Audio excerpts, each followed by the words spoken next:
নমস্কার, BTV prime time Bangla খবরে আপনাদের স্বাগত জানাই আমি মধুমত্তমা। প্রথমেই সংবাদ শিরোনাম।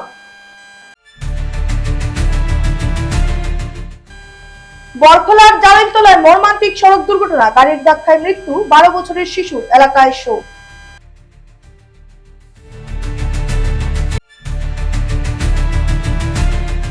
ধলাই প্রস্তাবিত গ্রামীণ রাস্তা নির্মাণে সমস্যা নিরসনে আলোচনা, অমিয়কান্তি দাসের নেতৃত্বে জেলা শাসকের সাথে কথা বলেন প্রতিনিধি দল।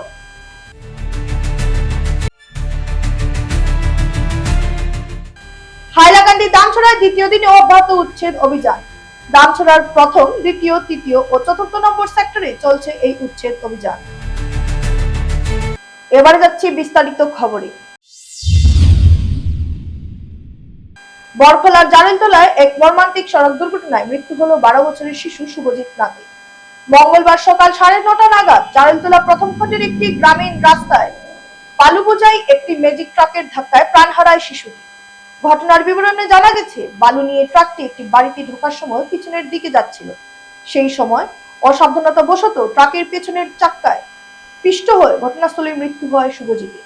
দুর্ঘটনার পর এলাকায় তীব্র চাঞ্চল্য ছড়িয়ে পড়ে। খবর পেয়ে বরখলা থানার ওসি কুলেন্দ্র কুমার হুজুরি ও সহকারী ওসি মনিরাম কলিতা দলবল নিয়ে ঘটনাস্থলে পৌঁছে দুর্ঘটনার কারণ খতিয়ে দেখেন। এই প্রতিবেদন লেখা পর্যন্ত মৃতদেহ ও দুর্ঘটনাগ্রস্ত ট্রাক ঘটনাস্থলেই রয়েছে। এদিকে স্থানীয়রা ঘাতক ট্রাক চালককে অবিলম্বে আটক করে দৃষ্টান্তমূলক শাস্তির দাবি জানিয়েছেন। চালক ঘটনার পর থেকে পলাতক বলে জানা গেছে। অমিয়কান্তি দাসের নেতৃত্বে আজ ধলাই বিধানসভার বিভিন্ন রাস্তা সংক্রান্ত বিষয়ে কাছাড়ের জেলায়ুক্তের সঙ্গে দেখা করলেন এক প্রতিনিধি দল। ধলাই সমজেলা তথা ধলাই বিধানসভার প্রস্তাবিত গ্রামীণ ও উন্নয়নমূলক রাস্তা নির্মাণ সংক্রান্ত বিষয়ে আজ জেলা প্রশাসনের সঙ্গে গুরুত্বপূর্ণ আলোচনা অনুষ্ঠিত হয়। এই উপলক্ষে কাছাড়ের জেলায়ুক্তের সঙ্গে সাক্ষাৎ করেন বিজেপি নেতা অমিয়কান্তি দাস। উল্লেখ্য, বিভিন্ন এলাকায় রাস্তা নির্মাণের ক্ষেত্রে বনভূমি ব্যবহার ও তার পরবর্তীতে ক্ষতিপূরণমূলক বনায়নের কম্পেনসেটরি এফোর্সেশন জন্য প্রয়োজনীয় জমি চিহ্নিতকরণ সংক্রান্ত বিষয় নিয়ে সম্প্রতি প্রশাসনিক স্তরে আলোচনা চলছে। এই প্রেক্ষাপটে বিজেপি নেতা অমিয়কান্তি দাস জেলায়ুক্তের দৃষ্টি আকর্ষণ করে দ্রুত প্রশাসনিক প্রক্রিয়া সম্পন্ন করার আহ্বান জানান, যাতে উন্নয়নমূলক কাজ নির্ধারিত সময়ের মধ্যে বাস্তবায়িত করা যায়। সাক্ষাৎকালে তিনি বলেন, রাস্তা নির্মাণ শুধুমাত্র যোগাযোগ ব্যবস্থার উন্নয়ন নয়, বরং গ্রামীণ অর্থনীতি, শিক্ষা ও স্বাস্থ্য পরিষেবার সঙ্গেও ওতপ্রোতভাবে জড়িত। তাই পরিবেশ সংরক্ষণের নিয়ম মেনে প্রশাসনিক সমন্বয়ের মাধ্যমে উন্নয়নমূলক কাজ এগিয়ে নিয়ে যাওয়ার অত্যন্ত জরুরি। জেলায়ুক্ত বিষয়টি গুরুত্ব সহকারে বিবেচনা করবেন বলে আশ্বাস দেন এবং প্রয়োজনীয় দাপ্তরিক প্রক্রিয়া দ্রুত এগিয়ে নেওয়ার কথা জানান। প্রতিনিধির দলে অমিয়কান্তি দাস ছাড়াও ছিলেন শ্রী অমৃতলাল কুমার, অমাজিৎ চন্দ্র, প্রদীপ দাস ও রাজেশ শুভ্র ভট্টাচার্য। হাইলাকান্দি জেলার দামছড়ায় দ্বিতীয় দিনে অব্যাহত রয়েছে উচ্ছেদ অভিযান। দামছড়ার ফরেস্ট ভিলেজ এলাকায় গতকাল থেকে শুরু হওয়া এই উচ্ছেদ অভিযানে প্রায় 516টি পরিবারের বাড়ির ওপর বুলডোজার চালানো হচ্ছে। আজ দামছড়ার প্রথম, দ্বিতীয়, তৃতীয় ও চতুর্থ নম্বর সেক্টরে উচ্ছেদ অভিযান চলছে। আজ সকাল প্রায় 6টা নাগাদ উচ্ছেদ অভিযান শুরু হয় এবং সন্ধ্যা পর্যন্ত এই অভিযান চলবে বলে জানিয়েছেন বন বিভাগ। আজকের মধ্যে অভিযান শেষ না হলে জেলায়ুক্তের সঙ্গে আলোচনা করে আগামীকালও উচ্ছেদ অভিযান চালানো হবে বলে জানান হাইলাকান্দির বন বিভাগের আধিকারিক অখিল দত্ত। এদিকে এই উচ্ছেদ অভিযানকে অসাংবিধানিক বলে আখ্যা দিয়েছেন রাজ্য দলের নেতা জহিরুদ্দিন লস্কর। তিনি বলেন, মহামান্য আদালতের নির্দেশ অনুযায়ী ভূমিহীন মানুষের আগে ভূমির পাট্টা প্রদান করে তারপর উচ্ছেদ করা উচিত বলে দাবি করেন। হৈ আছে যোৱাকালি 3টা হল 50% আমাৰ কাম হৈ গ'ল আৰু আজি 50% আছিল আৰু টোটেল যিখিনি আমাৰ ঘৰ আছে 516 এই ঘৰ গোটেইখিনি ডিসমেন্টেল হৈ গ'ল। এতিয়া বাকি আমাৰ যিটো আছে নন ফৰেস্ট এক্টিভিটি মানে এই যে সুপারি গছ, তামোল গছ সেইখিনি মানে কাটি আছে। ফেক্টৰ আছে শেষ হৈ যাব। অকমান এই হয়তো আমাৰ এই তামোল গছ থাকিব পাৰে, গতিকে এইটো আমি বাকি লাইন ডিপাৰ্টমেন্ট যিখিনি আছে সেইখিনি আলোচনা কৰি মানে টুকটাক যদি তামোল গছ থাকে এইটো আমি হয়তো অহাকালি টেক আপ কৰিব পাৰোঁ। আপোনালোকে দেখিছে আজি 50-60 বছৰৰ পৰা ইয়াত মানুহ বসবাস কৰি আছে। ইয়াত PWD ৰাস্তা বনাই আছে, ইয়াত ইলেক্ট্ৰিফিকেশ্যনৰ কাজ হৈছে, তাত PHE আছে, তাত স্কুল আছে। আজি ইমান দূৰৰ পৰা মানুহ ইয়াত বসবাস কৰি আছে। যেতিয়া ইয়াত PWD কাজ হৈছিল তেতিয়া ফৰেষ্ট ডিপাৰ্টমেণ্ট ক'ত আছিল? যেতিয়া মানুহখিনি তেতিয়াৰ পৰা বসবাস কৰি আছে তেতিয়া ফৰেষ্ট ডিপাৰ্টমেণ্ট ক'ত আছিল? আজি 50-60 বছৰৰ পৰা ইয়াত মানুহ বসবাস কৰি আছে, কিন্তু আজি উচ্ছেদ হৈ আছে। কিন্তু আমি দেখিছোঁ এই মানুহখিনিক পুনৰ্বাসন নিদি আজি অগণতান্ত্ৰিক পদ্ধতিতে ইয়াত উচ্ছেদ চলি আছে। আজি আপোনালোকে দেখিছে সুপ্ৰিম কোৰ্ট হাইকোৰ্টৰ বিভিন্ন নিৰ্দেশনা জাৰি কৰিছে যে যিবিলাক মানুহ ভাৰতীয় নাগৰিকত উচ্ছেদ কৰা হ'লে তাৰ আগতে এইবিলাকক পুনৰ্বাসন দিব লাগিব, কিন্তু আজি 522 পুনৰ্বাসন নিদি এইবিলাক উচ্ছেদ কৰা হৈছে।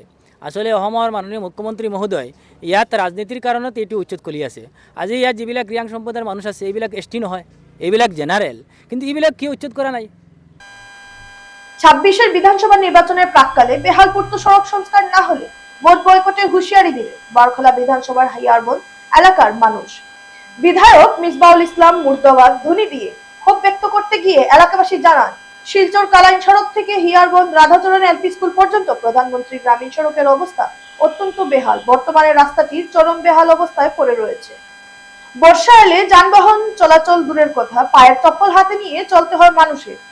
দীর্ঘ বছর ধরে সড়কটি সংস্কার না হওয়ার ফলে দুর্ভোগের সীমা নেই স্কুল পড়ুয়াদের, কিন্তু বারবার সেই সংস্কারের জন্য বিধায়ক মিসবাউল ইসলামের কাছে দাবি জানালেও আজ পর্যন্ত সেই সড়ক সংস্কারে কোনো উদ্যোগ দেখাননি তিনি। এতে ক্ষুব্ধ জনতা বলেন, বিগত বিধানসভা নির্বাচনে ওনাকে ভোট দিয়ে আমরা অপরাধ করেছি, শীঘ্রই সড়কটি মেরামতের জন্য আসামের মুখ্যমন্ত্রী হেমন্ত বিশ্ব শর্মার হস্তক্ষেপ কামনা করেন। রাস্তায় যে বানানো গাঁথা ধুল বালু যে বিভিন্ন দোকান আছে, দোকানত তো এটা মানে দোকান খোলা যায় না ধুলের কারণে। আমরা বিধায়ক মিসবাউল ইসলাম বর্তমানে আসুন হিসাবে টাইম তো আসতে কিনে সপ্তাহ মোটামুটি হয়ে যাব, এখন খেলাতে আসলে তাই তো এসে গাড়ি আইসুন গেছো তাই যদি গাঁথা দেখা ভোট যেটুকু ইলেকশনের টাইম আছে যেটুকু ভোট নিতে আইয়া এটুকু মোটামুটি ভোট নেওয়া যায়। ভোট শেষ বাঙ্কার পার আর মিসবাউল ইসলামকে দেখা যায় না। আমি নিজে মার তো বয়স মোটামুটি 25 ওলা হয়ে যাব, কিন্তু দেখা যায় না মিসবাউল ইসলাম রে কিন্তু আমি পর্যন্ত বাঙ্কার দেখি মিটিং হয়ে মোটামুটি কোনো বড় বড় মিটিং হইলেও আই আর নইলে কোনো সময় আইনটাই নাই না বড় বড় মিটিং হইলে আর তো 108 থেকে খালি 108 নামে খালি 108 এর আমরা কাম করে দিই, কিন্তু 401 হলে কোনো কাম হয় না, খালি 108 এর লাগানো কোনো কাম হয় না। আমি ওখানে চাই ছাত্র যাই নাই, গাঁৱৰ ছাত্র আসুন, বিভিন্ন দূর থেকে ছাত্র আই, তারা স্কুলে যাইতে বহুত প্রবলেম হয়, এটার থেকে বেমার হয়, এসব থেকে সায়েন্সের বেমার হয়, দূর থেকে সায়েন্সের বেমার হয়। তার লাগে আমরা চাই মিসবাউল ইসলামকে আবেদন করি হইয়ার যে রাস্তার কামটা তুমি দৃষ্টি আকর্ষণ করে তোমার হয়ে রাস্তার কামটা তুমি দেখো, যে আমরা দোকানদারি করতে পারি না, আমরা বহুত লস প্রতিষ্ঠান আমরা লস হবো। আমি বড়াইল বন্যপ্রাণী অভয়ারণ্যকে আকর্ষণীয় পর্যটন কেন্দ্রে পরিণত করার জন্য ট্রেকিং উৎসাহীরা সোচ্চার। 326 বর্গ কিলোমিটার জুড়ে গিবন, বন্য ছাগল, ডলু, জলপ্রপাত সহ সমৃদ্ধ এই অভয়ারণ্য অবহেলায় পড়ে। আসাম মাউন্টেনিয়ারিং অ্যাসোসিয়েশনের সহসভাপতি মৃগাঙ্ক শর্মা বলেন, মাঝারি কঠিন trekking route, campsite, safari zone চালু করলে স্থানীয় অর্থনীতি উজ্জীবিত হবে। বাঁশভিত্তিক শিল্প ও গুয়াহাটি বড়াইল বিস্তাডোম ট্রেন চালুর দাবি।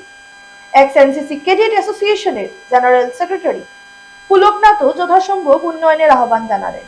আগামী 13 থেকে 15 ফেব্রুয়ারি আরোহণ 2.0 ট্রেকিং এক্সপোজিশনে অংশ নিতে 9101944028 অথবা 6900258582 নম্বরে যোগাযোগের অনুরোধ জানান।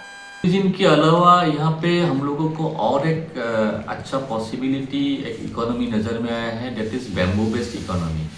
तो बैम्बू बेस्ड इकोनॉमी बोलने से हम लोग क्या सोचते हैं, bamboo furniture, bamboo decorative item, इतना ही हम लोग का लिमिटेशन है।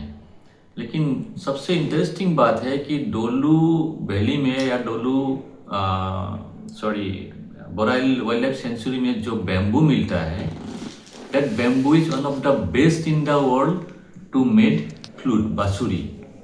बांसुरी बनाने के लिए यहाँ से रॉ मटेरियल जाता है बाहर और उसी से वर्ल्ड का बेस्ट ब्रांड, बांसुरी का जो बेस्ट ब्रांड है वो लोग बांसुरी बनाते हैं, जिसका बेस्ट प्राइस शुरू होता है 5000 से ऊपर। लेकिन हम बहुत को मालूम नहीं है, यहाँ से रॉ मटेरियल जा रहा है, सबसे वर्ल्ड का बेस्ट ब्रांड वही बैम्बू से बांसुरी बना रहा है और हम लोगों को ही सेल कर रहा है at the rate of 5000 and above. লোক সংস্কৃতিবিদ, পুঁথি গবেষক, কবি, প্রবন্ধিত, শিক্ষক তুষারকান্তি নাথ বরাক উপত্যকার সাহিত্য, সংস্কৃতির ঐতিহ্য ও পরম্পরাকে যেভাবে ঋদ্ধ করে গিয়েছেন তা নিয়ে চর্চার যথেষ্ট প্রয়োজন রয়েছে। তুষারকান্তি নাথের দ্বিতীয় প্রয়াণ বার্ষিকী উপলক্ষে বরাক নাগরিক সংসদের উদ্যোগে শিলচর প্রেস ক্লাবে আয়োজিত অনুষ্ঠানে এই অভিমত ব্যক্ত করা হয়।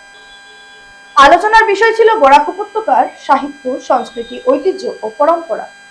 অনুষ্ঠানে তুষারকান্তি নাথ স্মারক সাংবাদিকতা পুরস্কার প্রদান করা হয় সাংবাদিক প্রণয় কুমার রায়কে।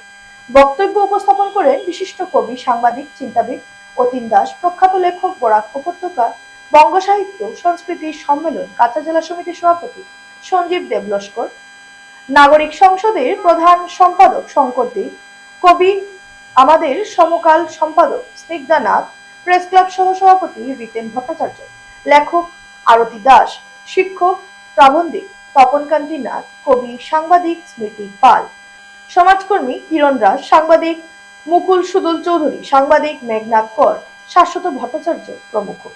সভাপতিত্ব করেন বিশিষ্ট ব্যক্তিত্ব সঞ্জিত দেবনাথ। মনোগ্রহী সঙ্গীত পরিবেশন করেন শিল্পী শান্তিকুমার ভট্টাচার্য, শিবানী দাস।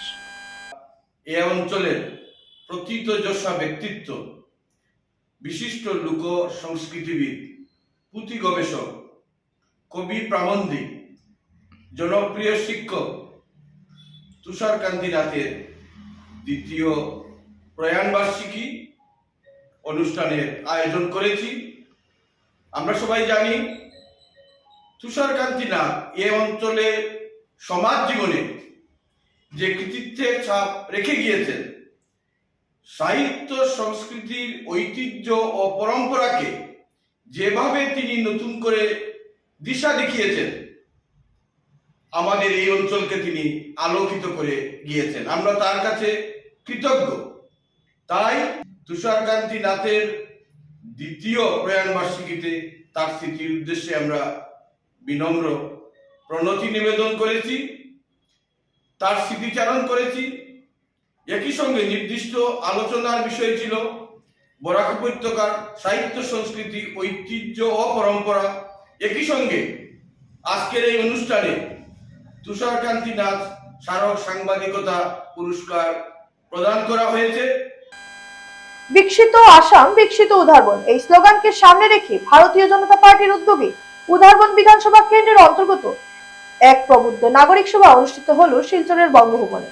সভায় উপস্থিত ছিলেন ভারতীয় জনতা পার্টির কাছাড় জেলা কমিটির প্রাক্তন সভাপতি বিমলেন্দু রায়, প্রাক্তন সাংসদ রাজদীপ রায়, জেলা পরিষদ সভাপতি কঙ্কন নারায়ণ শিকদার, উদারবন্দের বিধায়ক মিহিরকান্তি শোক সহ জেলা ও মন্ডল স্তরের নেতৃবৃন্দ, বিশিষ্ট নাগরিক, বুদ্ধিজীবী মহল এবং দলের দায়িত্বশীল কর্মীরা। বক্তারা তাদের বক্তব্যে বলেন, মাননীয় প্রধানমন্ত্রী নরেন্দ্র মোদী বিকশিত ভারতের স্বপ্ন এবং অসমের মুখ্যমন্ত্রী ডাক্তার হিমন্ত বিশ্ব শর্মার নেতৃত্বে রাজ্যে যে উন্নয়নমূলক কর্মকাণ্ড চলছে, তারই অংশ হিসেবে উদারবন বিধানসভা কেন্দ্রকে পরিকল্পিত উন্নয়নের পথে এগিয়ে নিয়ে যাওয়ার লক্ষ্যে এই সভার আয়োজন। সবাই শিক্ষা, স্বাস্থ্য, যোগাযোগ ব্যবস্থা, যুব সমাজের কর্মসংস্থান ও সামাজিক উন্নয়ন ইস্যুতে বিস্তারিত আলোচনা করা হয়। পাশাপাশি উন্নয়ন পরিকল্পনায় সাধারণ নাগরিকদের মতামত ও অংশগ্রহণের উপর বিশেষ গুরুত্ব আরোপ করা হয়। আয়োজকদের মতে এই ধরনের প্রবুদ্ধ নাগরিক সভার মাধ্যমে উন্নয়নের রূপরেখা আরো সুসংহত হবে এবং বিকশিত আসাম গঠনের লক্ষ্যে উদারবন একটি আদর্শ বিধানসভা কেন্দ্র রূপান্তরিত হবে। বর্তমান ভারতবর্ষ নরেন্দ্র মোদীজির সশক্ত নেতৃত্বে এগিয়ে যাচ্ছে, উত্তরোত্তর শ্রীবৃদ্ধি হচ্ছে এবং আমাদের আসাম সরকার ডক্টর হিমন্ত বিশ্ব শর্মা মহাশয়ের নেতৃত্বে উত্তরোত্তর এগিয়ে যাচ্ছে, শ্রীবৃদ্ধি হচ্ছে এবং আমরা আশাবাদী আগামীতেও মিহিরকান্তি সৌম মহাশয়ের সশক্ত নেতৃত্বে উদারবন এগিয়ে যাবে। শেষ করার আগে সংবাদ শিরোনাম আরো একবার। বরখলার জারেলতলায় মর্মান্তিক সড়ক দুর্ঘটনা, গাড়ির ধাক্কায় মৃত্যু, 12 বছরের শিশু, এলাকায় শোক।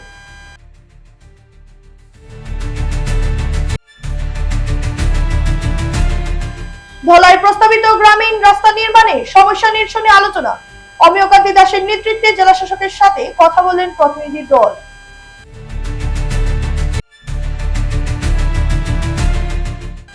হাইলাকান্দি দামছড়ায় দ্বিতীয় দিনে অব্যাহত উচ্ছেদ অভিযান।